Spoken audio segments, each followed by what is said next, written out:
Bonjour à tous et bienvenue sur notre chaîne d'études de la Bible Adventiste FFN. Je vous invite, si vous ne l'avez pas encore fait, à vous y abonner. J'ai avec moi le pasteur Joël Vaïti, bonjour. Bonjour Nadiège. Et le pasteur Jean-Jacques Chaffograc, bonjour. Bonjour. Dans cette nouvelle étude, nous parlerons des conseils que nous donne Paul afin de mieux gérer les relations humaines et notamment entre époux. Mais avant de commencer, j'aimerais inviter donc le pasteur Jean-Jacques Chaffograc à prier avec nous. Notre Dieu, notre Père Céleste, alors que nous voulons nous pencher sur ta parole, puisses-tu nous inspirer, que ceci puisse nous faire du bien. Au nom de Jésus, Amen. Amen. Mari et femme ensemble à la croix. Avant donc ma première question, j'aimerais vous inviter à lire avec moi Éphésiens 5, les versets 20 et 21. Éphésiens 5, les versets 20 et 21. Rendez continuellement grâce pour toutes choses à Dieu le Père au nom de notre Seigneur Jésus-Christ, vous soumettant les uns aux autres dans la crainte de Christ.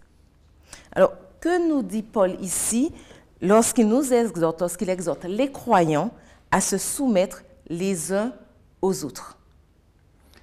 C'est vrai qu'au départ, je vais l'illustrer à partir du texte de la Genèse. Quand Dieu a créé l'homme, il n'y avait pas de relation dominant-dominé au sein de l'humanité. Il y avait une convergence, il y avait une harmonie, il y avait, j'ai envie de dire, une symphonie dans les relations humaines. À partir du péché, on entend Dieu dire à la femme, tes désirs se porteront vers ton mari, mais celui-ci dominera sur toi. Donc on voit bien que les rapports dominants-dominés au sein des relations humaines sont la conséquence directe du péché. Et dès lors qu'on est dans une relation post-péché, eh bien, on a cette tendance à voir les uns et les autres vouloir dominer, prendre l'ascendant. Et on le voit dans la politique, on le voit dans notre société, on le voit également dans les familles, on le voit dans les milieux professionnels. Il y a toujours cette hiérarchie, cette volonté de contrôler, d'avoir le pouvoir, l'autorité, de dominer. Et cela peut se gérer de manière très malsaine. C'est la raison pour laquelle c'est un défi constant d'avoir des relations humaines conformes à la volonté de Dieu pour nous. Et donc Paul ressent le besoin de rappeler aux chrétiens que les rapports humains ne devraient pas être des rapports de domination, mais des rapports de soutien, des rapports de solidarité, des rapports où on va chercher à interagir dans l'amour de l'autre. Et parfois, aimer l'autre, c'est lui donner la priorité. Aimer l'autre, c'est également faire non pas comme je veux, mais comme il veut. Et c'est très significatif ce que Jean-Jacques vient de partager avec nous, parce que quand on sait que le thème qu'il emploie ici, le verbe soumettre, se soumettre, on peut l'envisager doublement. D'un point de vue militaire, effectivement, c'est la domination. C'est le chef qui est au-dessus donc de troupes, il est au-dessus d'hommes et de personnes qui doivent exécuter toutes les tâches qu'il propose.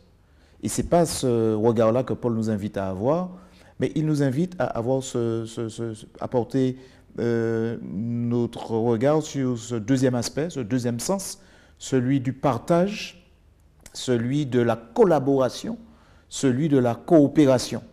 Et je crois que c'est beaucoup plus limpide et plus lisible de comprendre que les croyants soient invités à se faire du bien mutuellement et à coopérer, à collaborer ensemble. Et je crois que c'est ainsi que la cause de Jésus va avancer et que l'Église aussi va être dans cette dynamique de croissance. Et on imagine parfois difficilement ces difficultés au sein de l'Église et pourtant elles sont réelles. En dehors de l'Église, on voit que dans les milieux politiques, dans les milieux professionnels, il y a une vraie volonté de prendre le leadership. Et d'ailleurs, c'est valorisant de monter en grade, d'avoir un poste de responsabilité dans l'entreprise, de pouvoir gérer une équipe, donner des ordres à une équipe. Et on a parfois tendance à transposer ces modèles au sein de l'Église. Et là, Paul nous rappelle que même si dans l'Église, il y a des fonctions différentes, on peut être appelé à être ancien, à être diacre, à être à l'école du sabbat, au JA. Ces responsabilités ne devraient pas être comprises comme des rapports de pouvoir, où l'on va, par rapport à ses fonctions et à ses responsabilités, exercer une domination sur ce qui nous entoure. Et souvent, eh bien, on est confronté à ce défi, qui est un défi permanent au sein de l'Église. Alors, au verset 22, je lirai donc ce qu'il nous propose. Paul, il nous dit « Femmes, soyez soumises à vos maris comme au Seigneur ».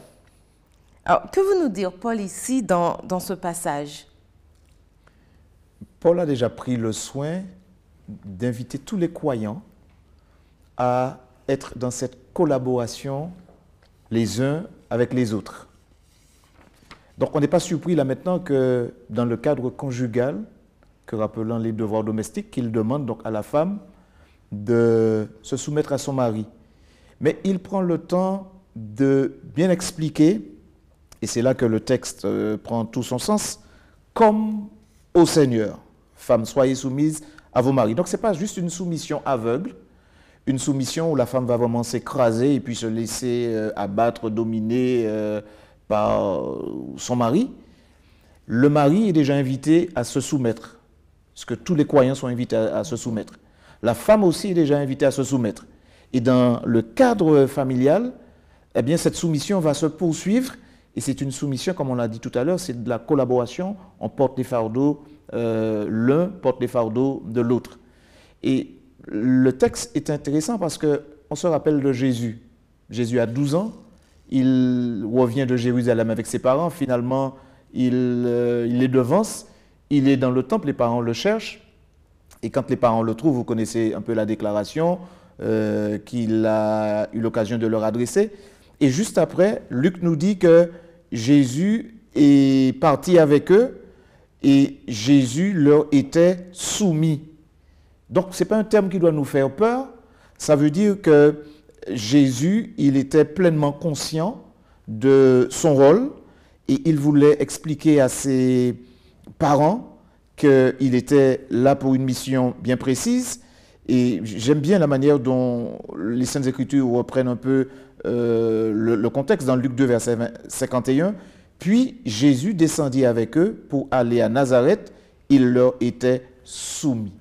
Et je crois que si on reste focus, si on reste concentré sur cet épisode qui nous est relaté ici, d'un Jésus soumis, ça fera qu'il n'y aura pas d'écart, il n'y aura pas de mauvaise expérience de soumission de la femme à son mari, parce que c'est une soumission comme au Seigneur, de manière semblable au Seigneur, et on a effectivement ce qui nous est relaté ici dans Luc 2, verset 51.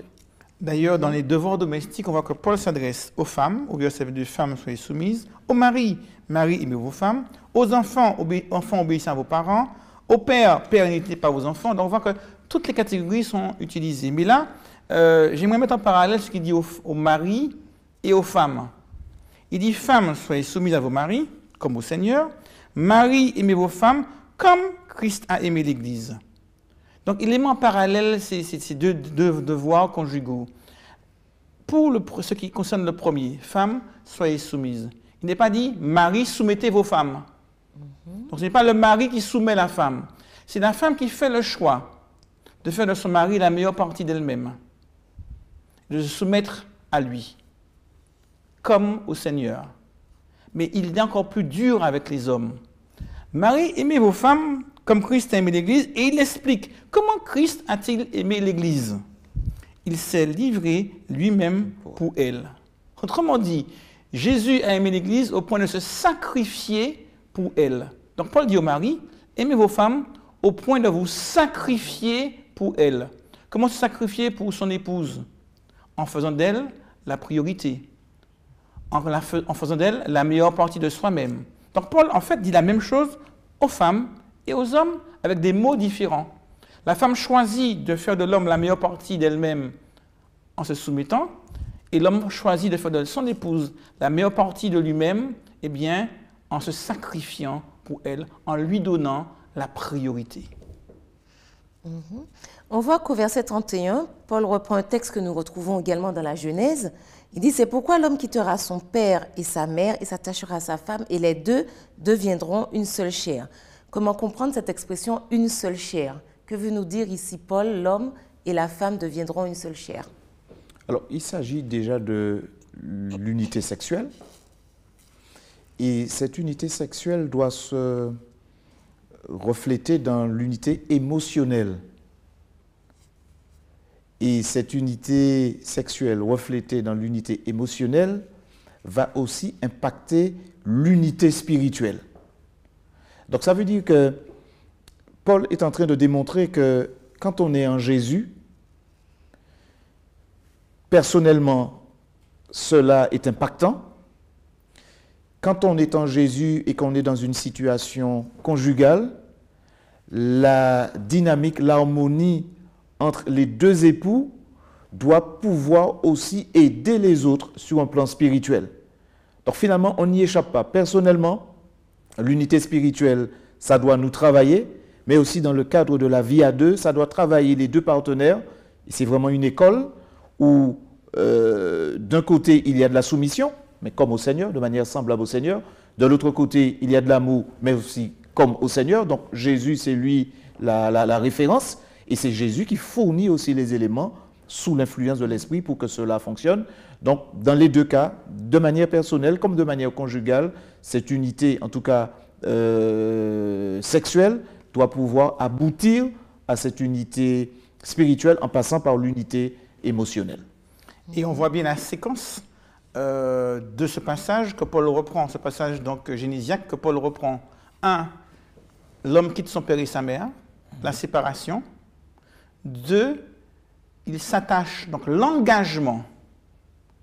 Et troisièmement, ils deviennent une seule chair. Donc on a tendance parfois à vouloir mélanger, à mettre la charrue avant les bœufs, etc. On voit que le texte biblique est assez clair sur la séquence prévue par Dieu. Le fait de me séparer, de faire un choix, de m'engager, c'est ce qui me permet de créer le cadre nécessaire à une unité qui, comme Joël le disait, eh bien, est émotionnelle, elle est relationnelle, elle est donc physique. Et tous les domaines de l'existence sont appelés à vivre cette unité. Mais le cadre, c'est d'abord le cadre de l'engagement. Cet engagement, pour nous, chrétiens, prend la forme du mariage. Je m'engage envers toi. Parce que je me suis engagé envers toi, je vais pouvoir construire une unité. Et cet engagement ne peut être solide que parce que j'ai fait le choix de me détacher. Si je ne me détache pas, je ne peux pas construire autre chose. Donc les séquences sont assez claires. Je me sépare, je m'engage, je deviens une seule chair. Très bien. Alors, ce texte que nous trouvons dans Éphésiens 5, les versets 22 à 32, sont des conseils que donne Paul aux chrétiens. Alors, quels conseils trouvons-nous dans ce texte, notamment pour ceux qui se retrouvent dans un mariage difficile et compliqué? On parle de devoirs domestiques, là on a fait un petit peu le tableau de tout ce qui est dit. Paul dit, au verset 32, « Ce mystère est grand. » Il précise, je dis cela par rapport à Christ et à l'Église. Du reste, que chacun de vous aime sa femme comme lui-même et que la femme respecte son mari. Lorsque Dieu a créé l'homme, il est dit que Dieu a créé l'homme à son image et à sa ressemblance. Et le reste du texte biblique nous explique qu'il y a Dieu le Père, Dieu le Fils, Dieu le Saint-Esprit, et pourtant qu'il n'y a qu'un seul Dieu. C'est un mystère. Ça va au-delà de la logique humaine. 1 plus 1 plus 1 égale, non pas 3, mais 1. Telle est l'unité au sein de la divinité. Et quand Dieu dit qu'il a créé l'homme à son image et à sa ressemblance, cela veut dire que l'unité entre l'homme et la femme devrait être le reflet de l'unité au sein de la divinité. Parce qu'on dit que l'homme s'attache à sa femme et 1 plus 1 deviennent 1, de même que 1 plus 1 plus 1 pour la divinité, eh bien, font 1. Et on voit donc que cette unité ici est quelque chose qui échappe à une définition rationnelle, logique. Cela échappe à la raison humaine. Je crois que c'est l'action de Dieu en nous qui peut nous permettre de retrouver cette image de Dieu et de pouvoir vivre une fois de plus cette unité au sein du couple. C'est la raison pour laquelle, très souvent, eh bien, on se rend compte que pour qu'un couple devienne une seule chair, soit vraiment uni, il faut que Dieu soit au centre.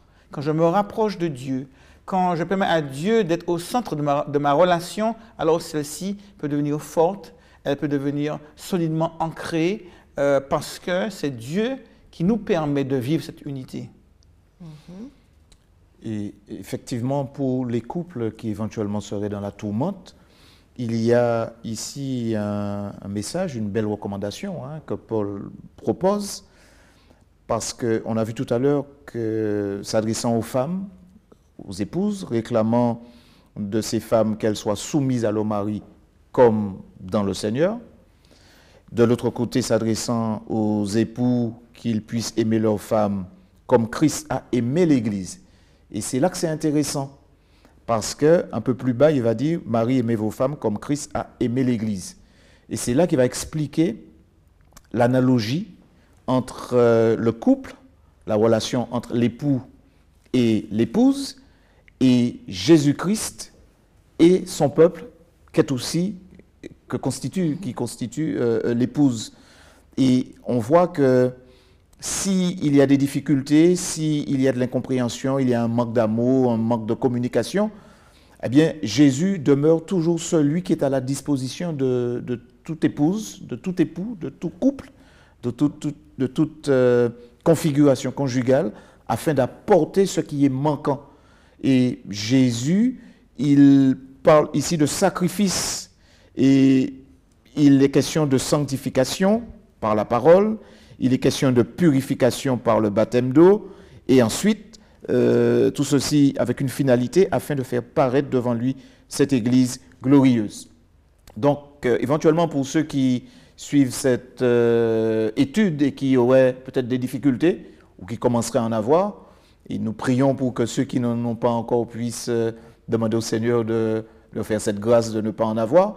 Mais de toutes les façons, quelles que soient les étapes par lesquelles vous pourriez passer, en Jésus et grâce à Jésus, parce que le mari, il regarde à Jésus. L'épouse regarde aussi à Jésus. Donc les deux regardent dans la même direction et vers la même personne. Et cette même personne, c'est Jésus, c'est la solution. Et Jésus qui a tout accompli déjà, Jésus qui a créé nos premiers parents, Adam et Ève. Jésus est à même aussi aujourd'hui de pouvoir continuer à faire du bien aux couples, faire du bien aussi aux familles et faire du bien à la communauté. Mais on ne peut pas se contenter de dire qu'il s'agit de prier et tout va rentrer dans l'ordre. Ouais. Nous sommes des humains et quand Dieu agit envers nous, il le fait souvent à travers d'autres humains. Pour prêcher, ce ne sont pas les anges qui prêchent. Dieu prêche à travers des apôtres, à travers des pasteurs, des envoyés de Dieu. Pour consoler aussi, Dieu le fait à travers ses enfants qui vont être utilisés pour consoler les autres ou pour leur expliquer des choses. C'est la raison d'être des dons de l'esprit. Eh bien ici, il en va du même procédé. Il ne s'agit pas de croire que par miracle, la prière va tout résoudre. Dieu utilise des agents humains aussi pour nous aider. Donc les conseillers conjugaux, eh bien, les professionnels sont aussi là pour pouvoir nous aider à grandir. Il ne s'agit pas de dire aux couples qui sont en difficulté, priez et tout ira bien. Il faut faire le choix de vouloir avancer ensemble et demander de l'aide avant que les choses ne soient trop tard. Un dernier élément, on ne peut pas construire une relation tout seul. Et Joël expliquait bien que si les deux sont dans la dynamique d'aller vers Dieu pour se laisser transformer par Dieu, alors on va établir un rapprochement. Mais si l'un des deux n'est pas dans cette dynamique de construction, de rapprochement vers Dieu, eh bien, on peut comprendre qu'on ne peut pas construire une relation tout seul et que cela va devenir impossible, même à Dieu, qui ne force pas les cœurs. Même pour Dieu, il sera impossible de rattraper des couples si l'un des deux éléments ne veut pas avancer et se laisser guider par Dieu ou construire avec l'autre. Donc la prière, oui, est un élément essentiel. Se rapprocher de Dieu est central dans le cadre d'une relation à trois. L'homme, la femme et Dieu. Dans le cadre d'une relation saine où on veut construire ensemble. Parce que la relation devient dysfonctionnelle, ou que l'un des deux ne veut plus se laisser guider par Dieu, on peut imaginer eh bien, que même Dieu n'y pourra rien. J'y entrevois aussi une réflexion, un clin d'œil à l'endroit de tous ceux qui ne sont pas encore mariés et qui contemplent le mariage de loin ou de près. Parce qu'en fait, l'idée ici est de rappeler qu'un homme épouse une femme et que tout ceci entre dans le plan de Dieu. Et ce plan de Dieu qui se réalise en Jésus, ce plan que Jésus a déjà initié, puisqu'il est venu une première fois.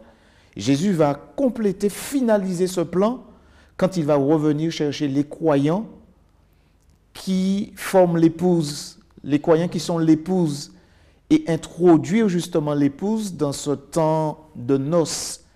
Je trouve que ça c'est très très beau et c'est formidable. Ce n'est pas juste se marier pour faire joli, pour que ça soit une démarche sociale, parce que d'autres le font dans d'autres cultures, ça se passe de telle ou telle manière, mais c'est surtout parce que ça correspond à quelque chose de très fort entre la divinité et l'humanité. Jean-Jacques parlait tout à l'heure des fiançailles. Ça commence toujours par là, une relation amoureuse. Il y a les fiançailles, on se dit les choses, on commence à se connaître. Et puis après vient le moment de l'engagement. Et à ce moment-là, on s'attache. C'est comme quand on va remettre une dot, on va donner une dot. Et c'était généralement le mari qui proposait la dot et c'était très onéreux. Il pouvait passer donc des années à préparer cette dot qu'il allait offrir à la mariée, à la famille de la mariée, en tout cas de l'être cher avec qui il voulait donc faire sa vie. Et puis le troisième temps, un peu comme dans une œuvre musicale, ce sont les noces. Et c'est ce temps-là qui arrive par la suite. Et je crois que c'est assez d'éléments pour permettre aux jeunes personnes ou aux personnes qui ont déjà un certain âge de réaliser que le mariage, c'est vraiment quelque chose que Dieu a voulu. Ça fait partie du plan de Dieu et ça répond aussi à cette démarche rédemptive que Dieu a pour l'humanité. Très bien. Alors, l'apôtre Paul finit donc ce chapitre en nous disant, et Jean-Jacques y a fait référence, ce mystère est grand, et je dis cela par rapport à l'Église, à Christ et à l'Église. Alors, de quel mystère s'agit-il et en quoi est-ce un mystère? On nous parle de mystère. C'est vrai qu'ici, Paul parle de mystère parce qu'on ne peut pas toujours tout expliquer et tout mettre en mots. Notamment l'action de Dieu dans nos cœurs, l'action de Dieu qui va nous unir, l'action de Dieu qui va nous rapprocher, l'action de Dieu qui va nous transformer. Et il dit, non pas simplement par rapport à la relation conjugale, mais par rapport à Christ et à l'Église. Et c'est vrai que quand Joël parlait de l'Église comme étant l'épouse et de Jésus comme étant l'époux, et d'ailleurs le livre de l'Apocalypse se termine en nous parlant de ce mariage, des noces de l'agneau, où l'on va vraiment voir les saints, les rachetés, qui vont vivre la Nouvelle Jérusalem avec Dieu, avec Jésus. On prend conscience qu'on ne peut pas tout imaginer, tout concevoir aujourd'hui. Il y a quelque chose qui échappe à la raison humaine. Un Dieu si grand, si fort, si immense, créateur de l'univers, qui choisit de nous adopter, nous, croyants, nous, humains, et de faire de la planète Terre, eh bien, de ce petit point bleu dans l'univers, eh bien, le centre géopolitique, parce qu'il veut demeurer là, avec nous. Scellant son sort à celui de l'humanité, devenant le second Adam, et nous donnant l'illustre honneur et privilège de vivre à ses côtés. Je crois que ça, c'est un mystère qui est extraordinaire. L'amour de Dieu pour l'humanité, l'amour de Dieu pour les hommes. Nous avons l'éternité à réfléchir à cet amour et à l'étendue de ce sacrifice. On en parle depuis 2000 ans. Jésus, il est mort pour nous sauver. Jésus, il est mort pour nos péchés. Mais dans la réalité, ça n'a rien d'évident. C'est quelque chose de complètement stupéfiant que Dieu, le Créateur, accepte de se faire homme, de s'incarner. C'est déjà assez humiliant. Pire, de mourir comme le pire des hommes pour qu'on soit sauvé. C'est un mystère extraordinaire. Comment peut-on aimer à ce point une créature qu'on pourrait d'un claquement de doigts éliminer et d'un claquement de doigts créer de nouvelles créatures? Non. Dieu n'a pas choisi d'éliminer l'humanité pour créer une nouvelle humanité, mais de racheter celle-ci avec un prix exorbitant. C'est quelque chose qui sera l'objet de nos réflexions durant l'éternité, parce que l'éternité ne sera pas suffisante pour pouvoir entrevoir l'immensité, la profondeur d'un tel amour pour nous.